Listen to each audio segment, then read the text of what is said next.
Hello everybody, here is DNA Games and welcome to another video from 7 Grand Steps.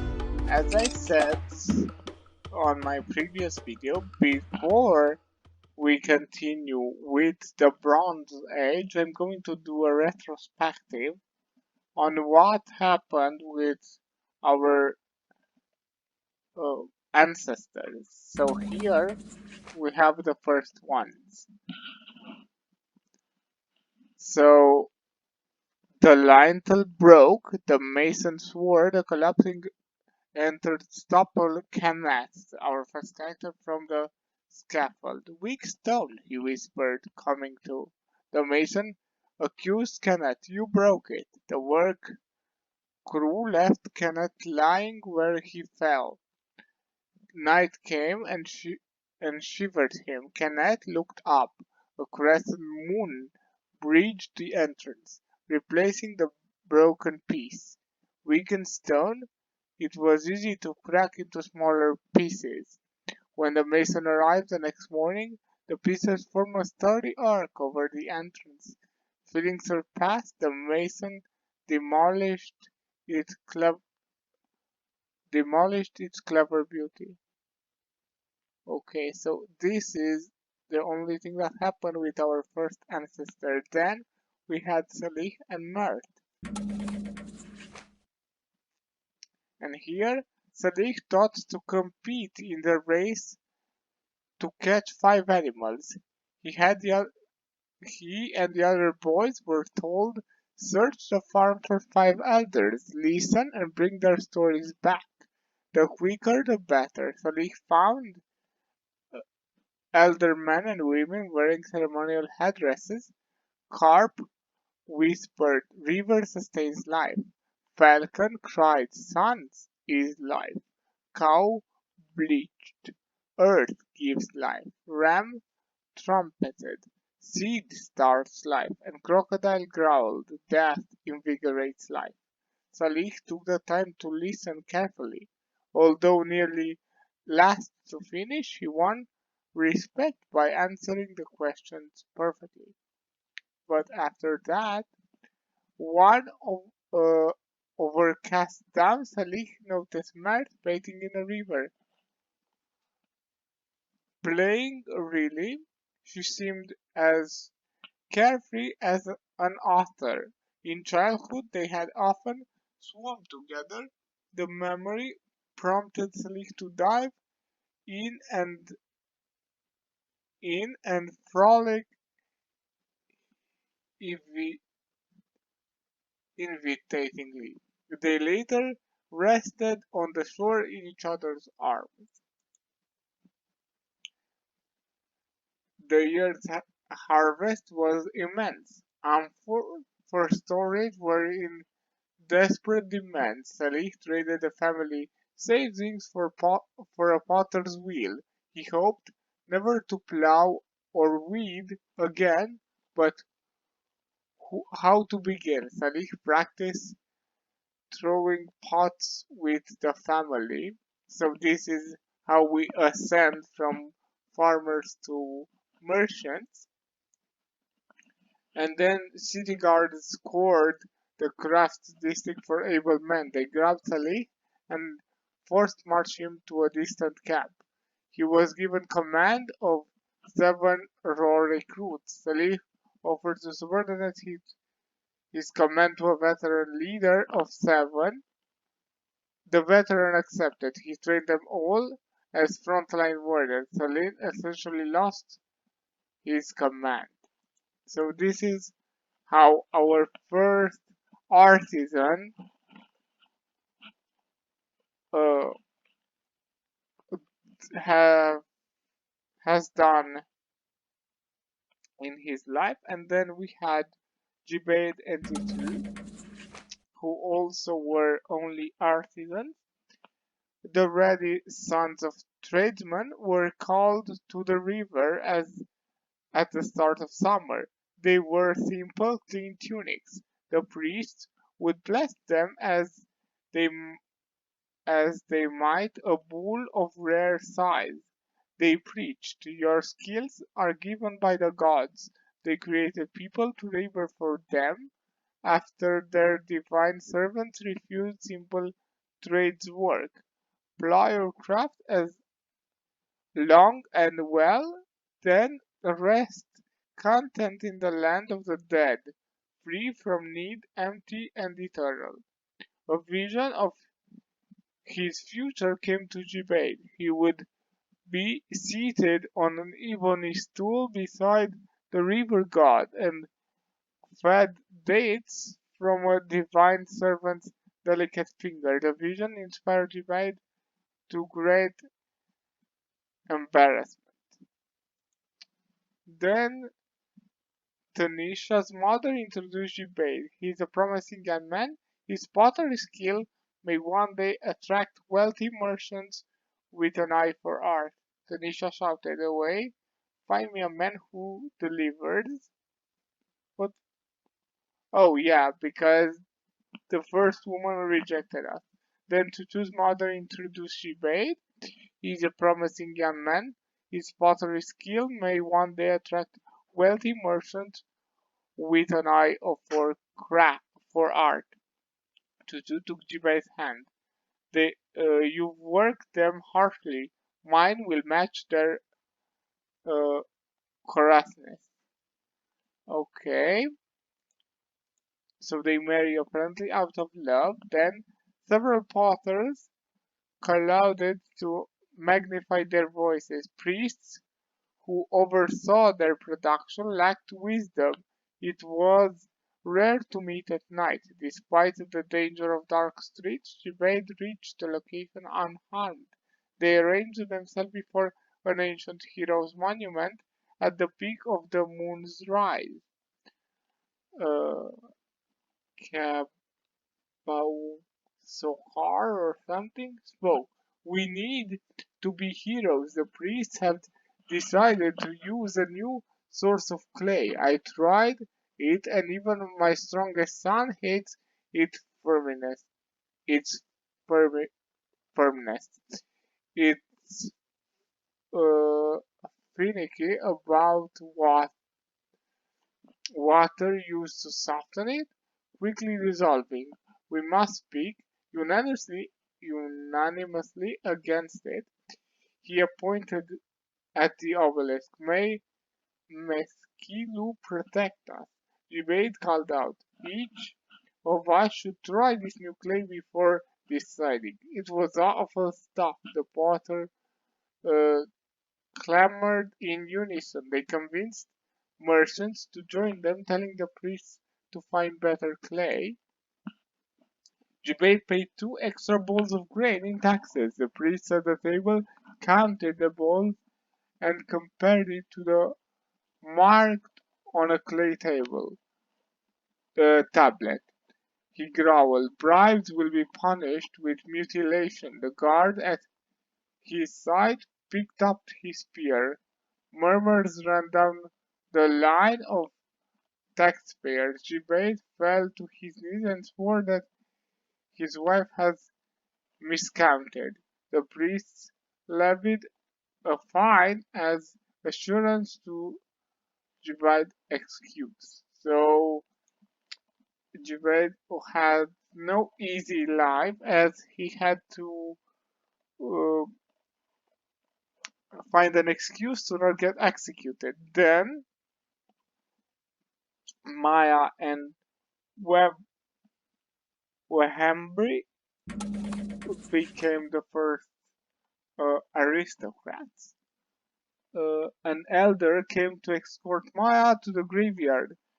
There she would give proper reverence to her ancestor. Your ancestors couldn't afford coffins, the the old woman said. We wrapped them in their bed mats and buried them with their few possessions. In the heat of day, they poured water on the ground and recited words to appease the dead. The woman left Maya, telling her to listen for rustling in the earth. Maya promised the mounds that she would revere her ancestors and attend their graves. The old woman startled her when she returned to fetch her. After that, Hambley's father introduced her. Maya has experience managing children. She's even pretty in the right light. Hambley scuffled. If I were a child, I would prefer a grandmother. So he initially rejected her. Fresh plasters on the wall and a sumptuous meal greeted the priests. Maya had been expecting the auditor for nearly a week. Half of the stock was buried beneath the table. Maya uh, gulped when the priest mentioned the fresh dirt under their sandals. Maya said the house pit had been filled. She would be happy to escort the priest to a private spot if he needed to relieve himself. So Maya interacted with the priest. The starving scribe trembled endlessly. A goblet of arm muscles struck the dirt floor. Maya could not discern its stench from the man's mass of store and legends. That he had survived for a year testified to both favor and curse of gods. Maya risked the curse and sought that favor. She offered the scribe home food and beer if he would teach the potent symbol of his trade. When able, Maya wrote a legend about a hero who was sickly and charmed. Okay, so Maya became the first noble. Then Samach and Isenofrat only were able to stay nobles. Samach must withstand the public ceremony proclaiming his status. His family prepared a ceremony and feast that strained even their considerable means. He was dressed in finery and surrounded by important acquaintances and friends of the family. Samach suffered the long-winded and costly blessing of a contrasted priest. Samach sustained perfect pose through the ceremony. Although applause, Samach sensed a distance between himself and peers whose right ran less than perfect. Okay? Isentref had recoiled at her father's suggestion. What? Marry a man who works with their hands? She escaped to tell Sameh, no, no, those who smell of ditch dirt and rusted fat may be blessed by the gods, but I want to run my fingers through hair combed with amber, kiss fingers without blisters, and raise our children to strive higher. Sameh just smiled. They married with his parents' wealth. Sameh would siphon Isenofrat's wealth into his coffers during their years while fulfilling Isenofrat's fantasy. So this is when they married. Sameh unconditionally schooling worked against his ability to find work. Yet there was a great demand for scribes. Unlike many priests who shunned Sameh, one holy man invited him to the temple. Sameh tried to impress by launching into a complex discussion of accounting methods. The priest apologized for mistaking Sameh for a real scribe and dismissed him. Sameh scrambled to find work outside the temple's influence. Then Sameh was sent to many farms outside the city, taking accurate counts of seed stocks, labors, animals, water levels, and harvesting grains was the flatbread and yogurt of his professions. One farmer told his workers that scribes were magicians who could walk in the past. They feared answering Sameh questions. Sameh threatened to put a curse on their ancestors. One laborer attacked Sameh before he could speak a curse. Sameh fled in fear of his life.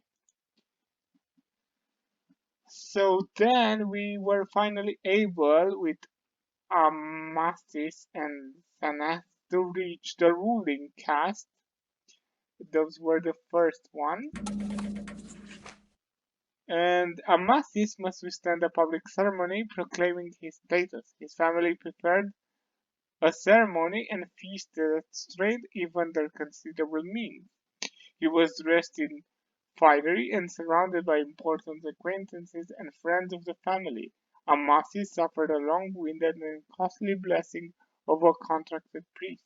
Amasis fell asleep, fell asleep under the proceedings. The next morning, not a scrap of provisions of the previous, day-long feast remained.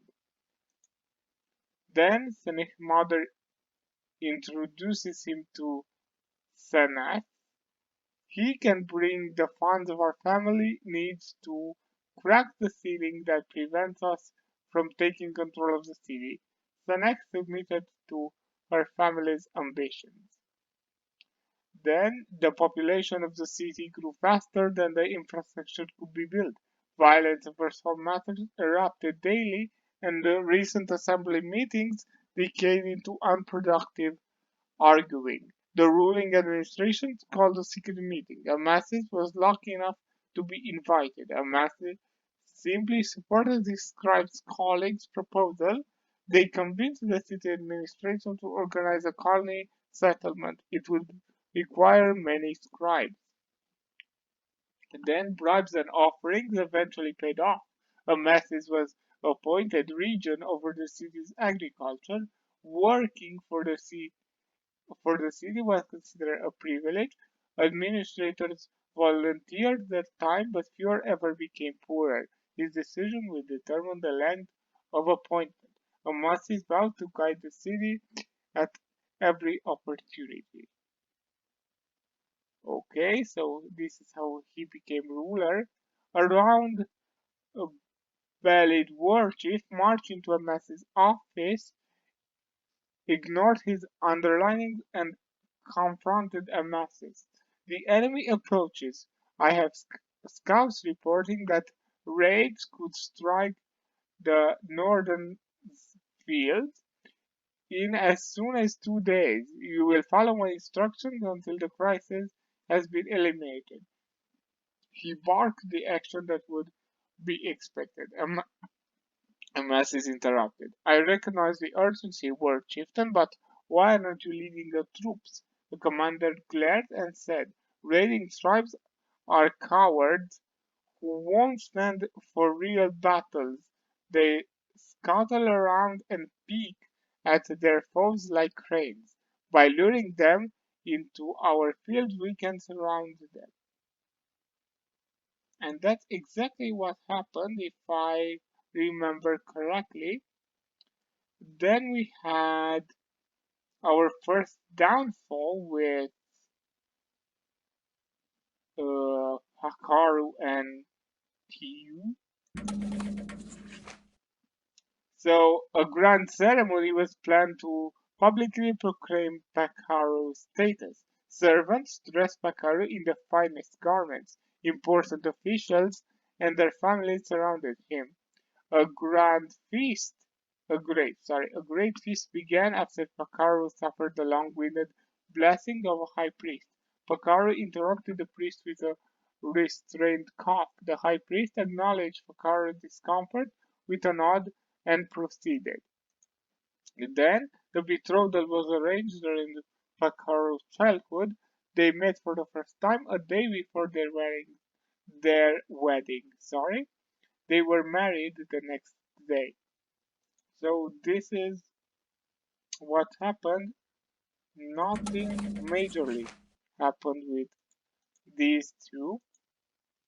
Okay, then we had Tepia and Dalila who were unable to reach back the ruling caste. Tepia must withstand the public ceremony proclaiming his status. His family prepared the ceremony and feast that strained even their considerable means. He was dressed in finery and surrounded by important acquaintances and friends of the family. Tepia suffered the long-winded and costly blessing of a contracted priest. Tepia fell asleep in front of the priest. Upon the rite's completion, the priest kicked Tepia awake and left without blessing the feast. Delilah's mother introduced him to Delilah. He can bring the funds of our family needs to crack the ceiling that prevents us from taking control of the city. Delilah submitted to her family's ambitions.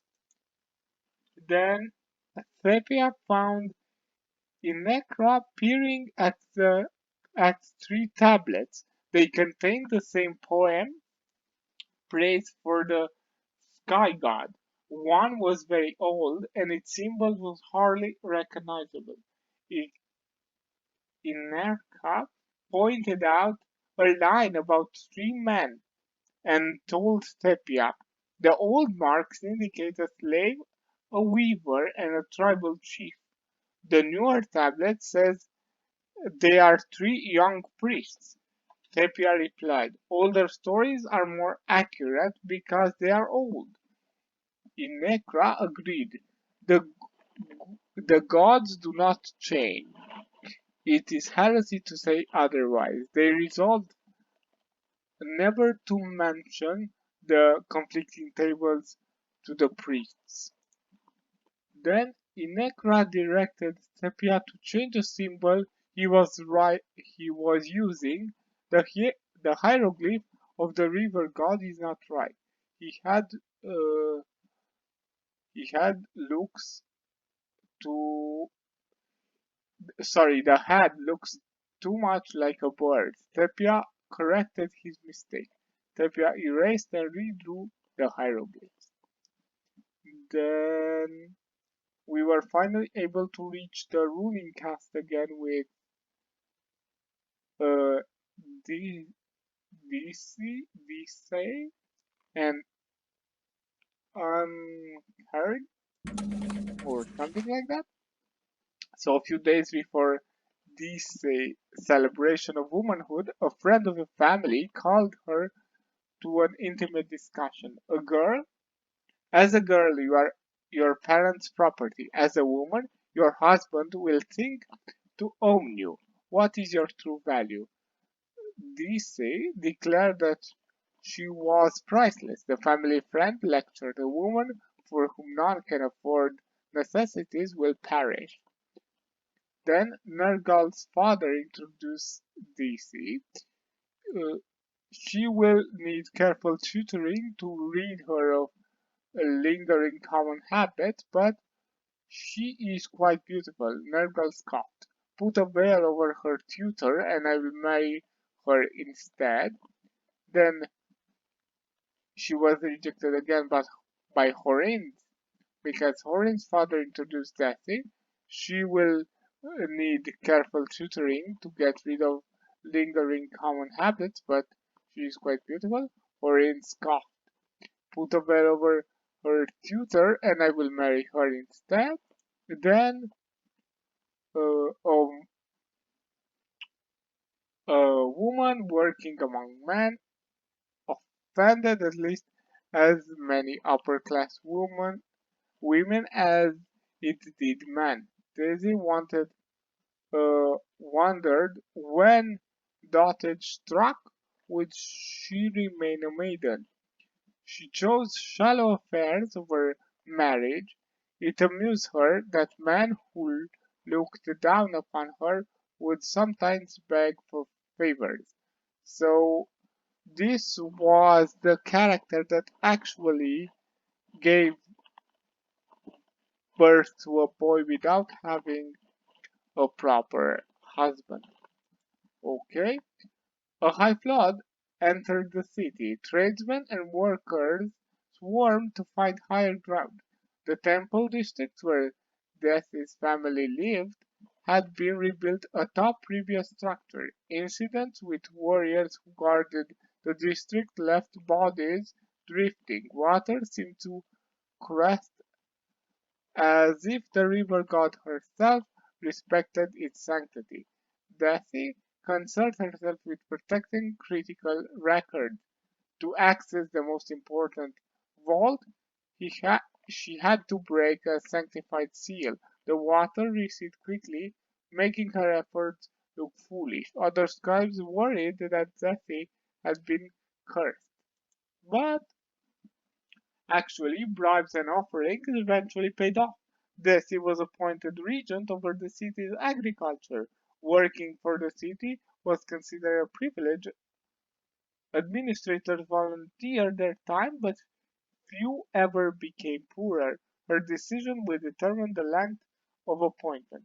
Desi wronged every personal advantage possible from the office, so we took a way different approach.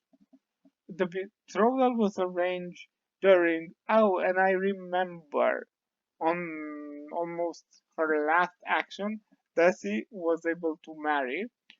Okay, during Desi's childhood, they met for the first time a day before their wedding. They were married the next day.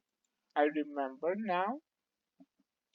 Then her only son actually suffered a downfall. A grand ceremony was planned to publicly proclaim Osahar status. Servants dressed Osahar in the finest garments, important officials and their families surrounded him. A grand A great feast began after Osahar suffered the long-winded blessing of a high priest. Osahar fell asleep after the proceeding. The next morning, scraps of the day-long feast were strewn before the dogs. After his fifth betrothal, Osahar had given up hope. The sixth woman would be no different.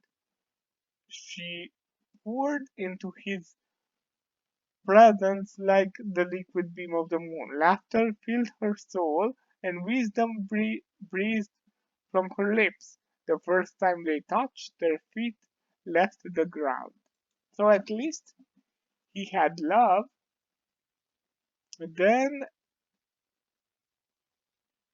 this one was very capable as he reached the ruling caste and also discovered treaty.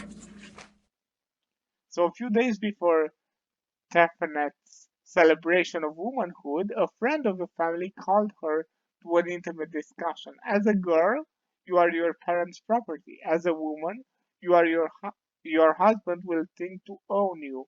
What is your true value? Stephanet declared that she was priceless. The family friend lectured, a woman for whom none can afford necessities will perish. Then Stephanet heard uh, Yum Yunmin climbed the stairs. A rich man's house had stairs. Her father was too old to climb. Tefnet had invited Yunmin to see all that she could offer. She let her arms hug her from behind. Yumin wanted only what he had come for. Then the priesthood and administrators relieved ever more upon beer to pay workers assigned to civic construction. Demanded saps demand sapped at the fermentation post pots of private brewers. Cafernet was hired along with dozens of scribes to organize a new district devoted to the production of beer. Cafernet proposed to bring all brewers under state control. Taffenet invested her wealth into the into the endeavor, but it failed. The pressure on brewers to fulfill higher quotas reduced the quality of beer until it spoiled easily. Then bribes and offering eventually paid off. Stefanet was appointed regent over the city's agriculture. Working for the city was considered a privilege. Administrators volunteered their time, but few ever became poorer. Her decision would determine the length of appointment. Stefanet sought opportunities to acquire the duties of other regions. So, yet another approach.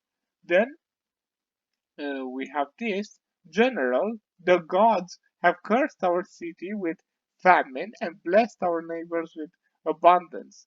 I fear that the full wolves will devour hungry ones. We cannot attack our we cannot attack. Our troops would not survive the march.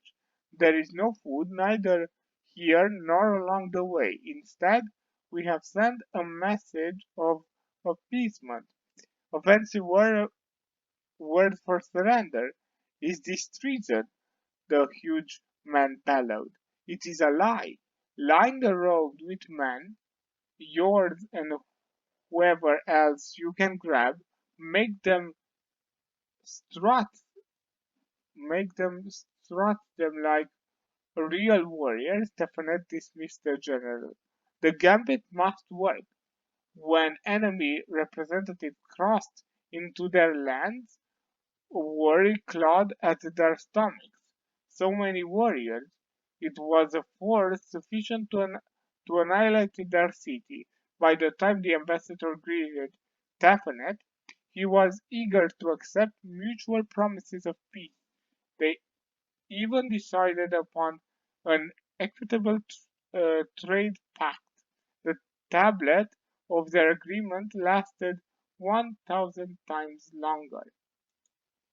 Okay, so that was very productive.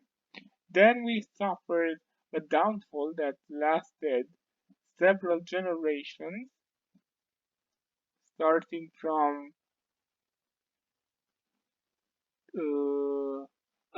I remember this one, Tantanes, which reached high priest but then had to suffer the downfall.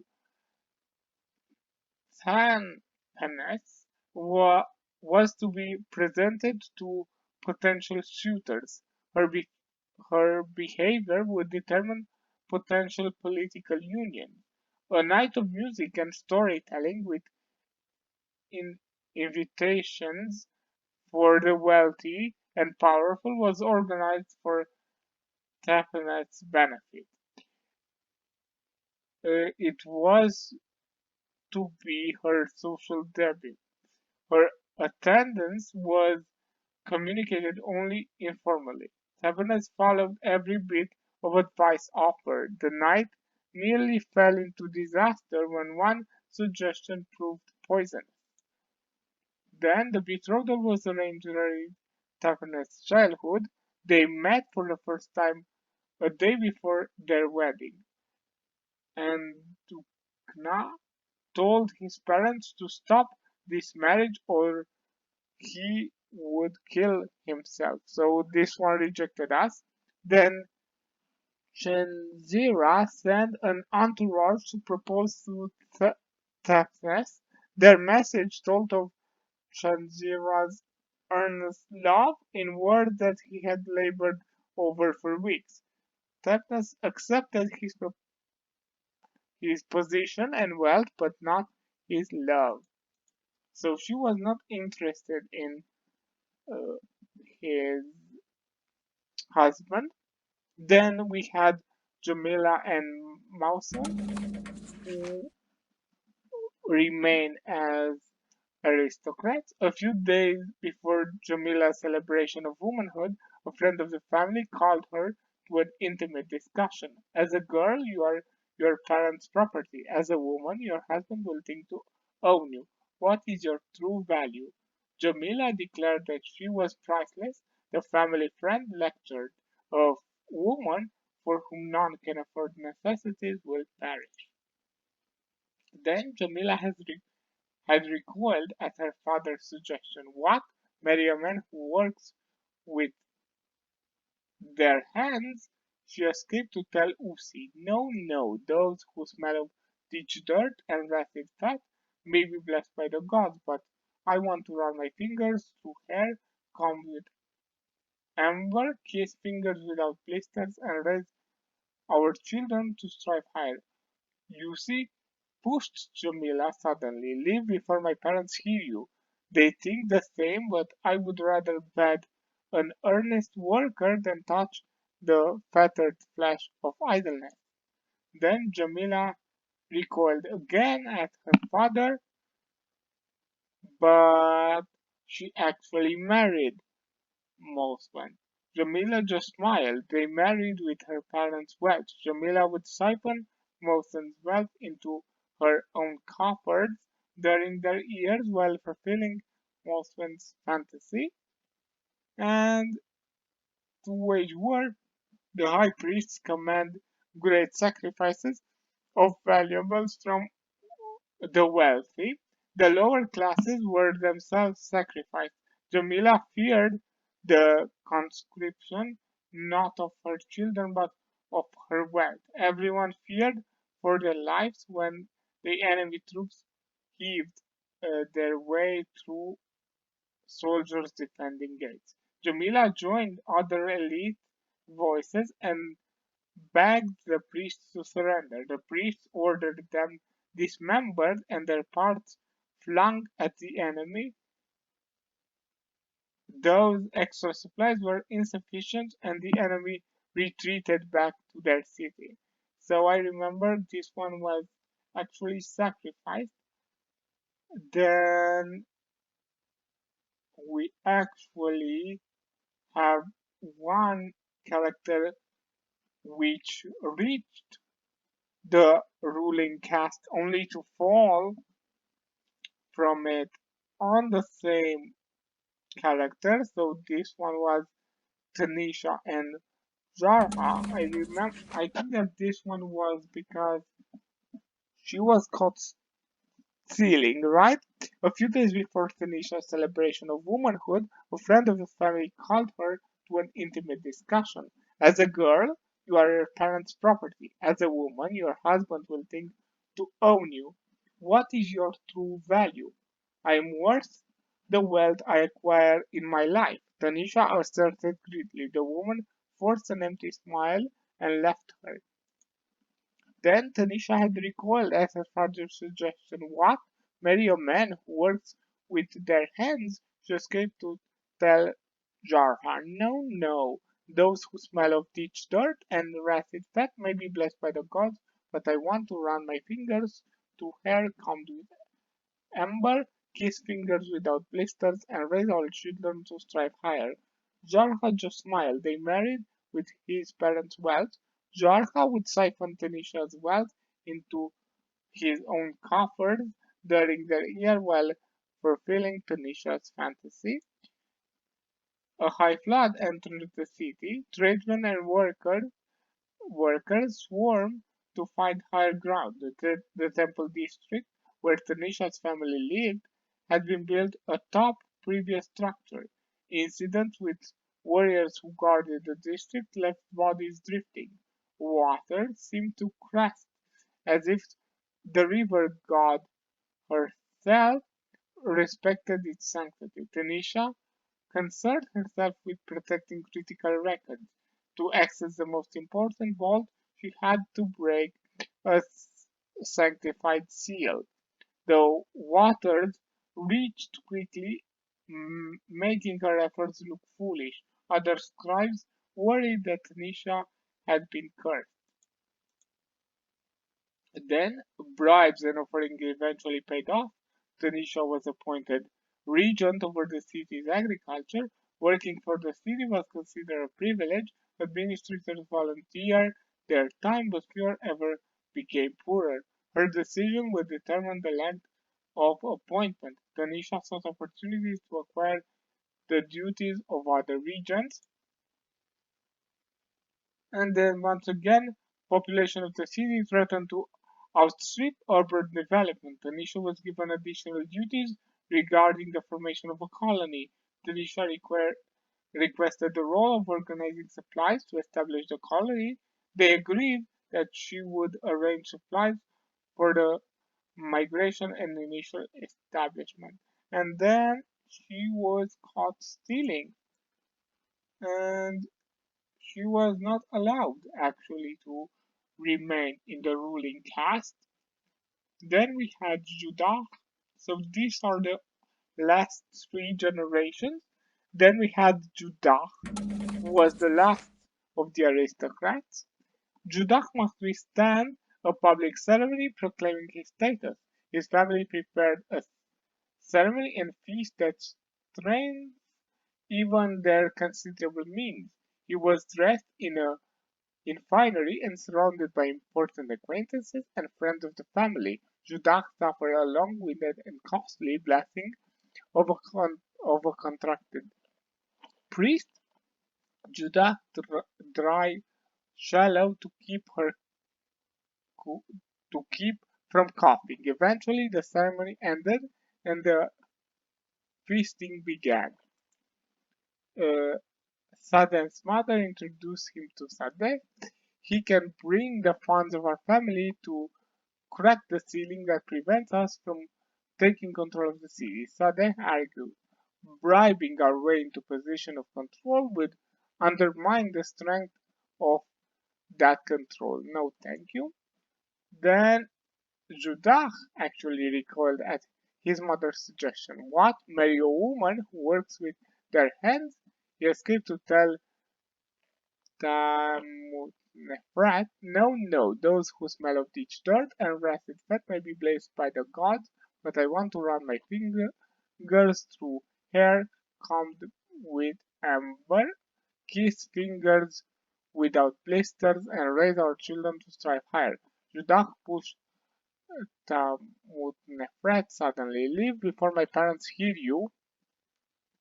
They think the same, but I would rather bed an earnest worker than touch feathered flesh of idleness. I think that here it was kind of a mistake in the writing as it's first mentioned that Judah rejected her, then Judah pushes her away, saying that she is the one who is idle. Then we return to her actually, yes, and we say that we will not. Oh, this time she rejects us, but we actually marry. So Tamut Nefrat had recoiled at her father's suggestion. What, marry a man who works with their hands? She escaped to tell Judah, no, no, those who smell of ditch dirt and rancid fat may be blessed by the gods, but I want to run my fingers through hair combed with amber, kiss fingers without blisters, and raise our children to strive higher. Judah just smiled. They married with his parents' wealth. Judah would siphon Tamut-Nefrat's wealth into his own coffers during their years while fulfilling Tamut-Nefrat's fantasy. The population of the city grew faster than the infrastructure could be built. Violence over small matters erupted daily, and recent assembly meetings decayed into unproductive arguing. The ruling administration called a secret meeting. Judah was lucky to have been invited. Judah proposed to migrate citizens to build a colony down the river. Organizing this effort employed many scribes. Judah was engaged through the process. And then a high flood entered the city. Tradesmen and workers swarmed to find higher ground. The temple district, where Judah's family lived, had been rebuilt atop previous structure. Incident with warrior who guarded the district left bodies drifting. Water seemed to crash as if the river god herself respected its sanctity. Judah offered room in his home to the disposed. Most were grateful, but some of them stole from his home. I remember we lost some coins there, and then we finally reached the ruling caste then remained there with Nether. So Nether must withstand a public ceremony proclaiming his status. His family prepared a ceremony and feast that strained even their considerable means. He was dressed in finery and surrounded by important acquaintances and friends of the family. Nather suffered the long-winded and costly blessing of a contracted priest. Nather fell asleep in front of the priest. Upon the rite's completion, the priest kicked Nather awake and left without blessing the feast. Nather had recoiled at his mother's suggestion. What, marry a woman who works with their hands? He escaped to tell Mariah? No, no, those who smell of ditch dirt and rusted fat may be blessed by the gods, but I want to run my fingers through hair combed with amber, kiss fingers without plaster, and raise our children to strive higher. Mariah pushed Nathan suddenly. Leave before my parents hear you. They think the same, but I would rather wed an earnest worker than touch the fettered flesh of idleness. Then Neferubiti had recoiled at her father's suggestion, so kind of a karma. What, to marry a man who works with their hands?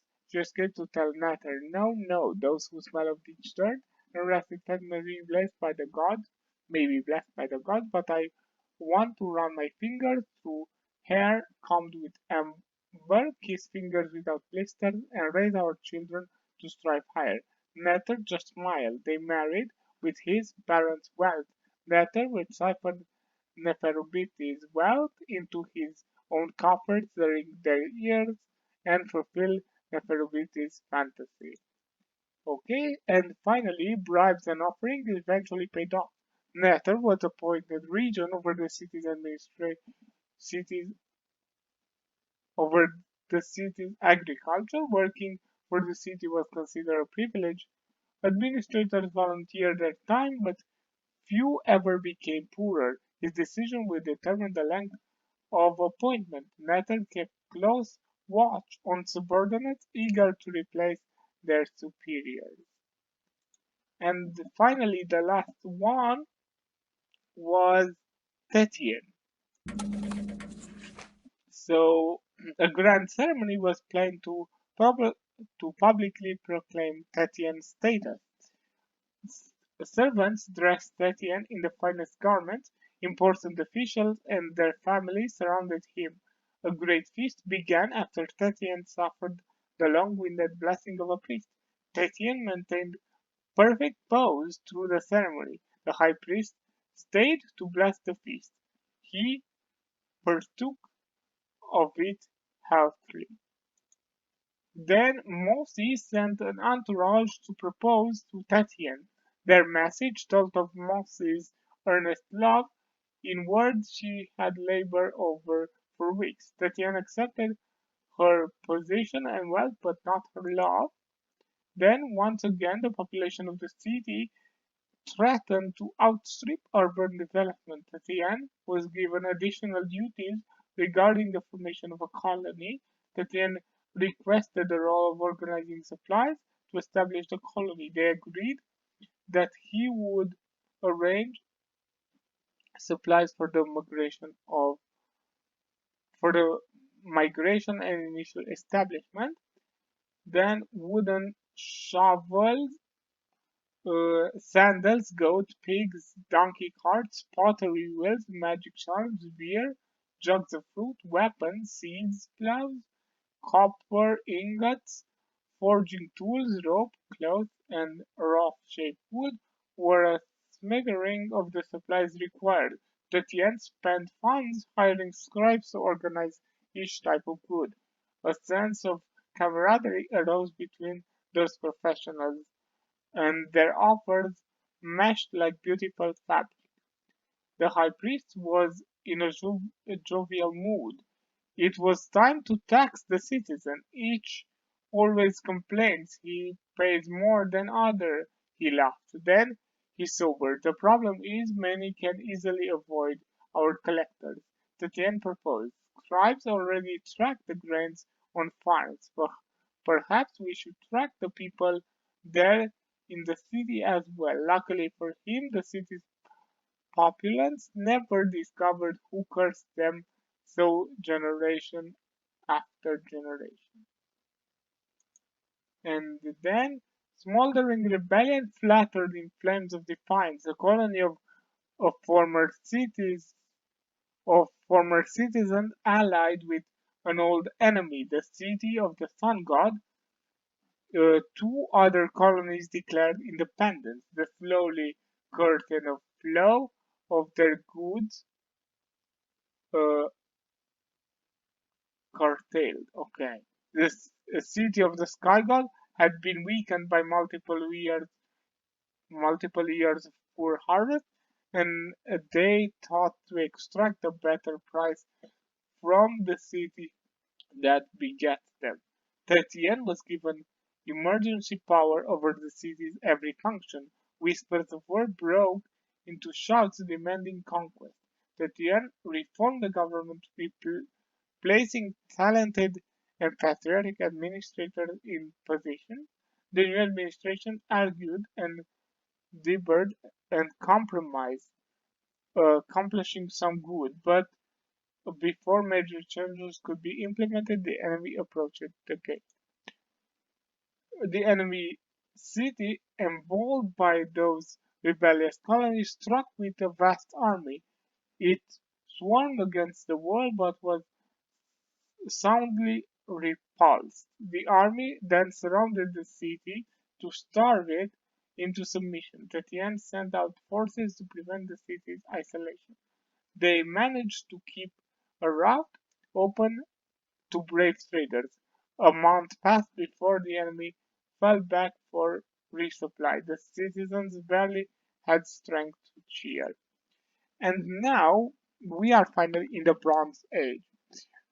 Taking into consideration that it took us so much time to read this retrospective, we are actually going to stop here. And next time we are going to play as Asclepios the Virtuous, and hopefully we will succeed in doing more. So I hope that you enjoyed that retrospective. I think that I will do one as well when we move from the Bronze Age, but we will see. So I'll see you on the next video, which will hopefully be a little more interesting for all of you. But until then, I have been DNA Games. Don't forget to like and subscribe if you enjoyed the video. Feel free to comment and I'll see you in the next one. But until then, have a great day. Bye.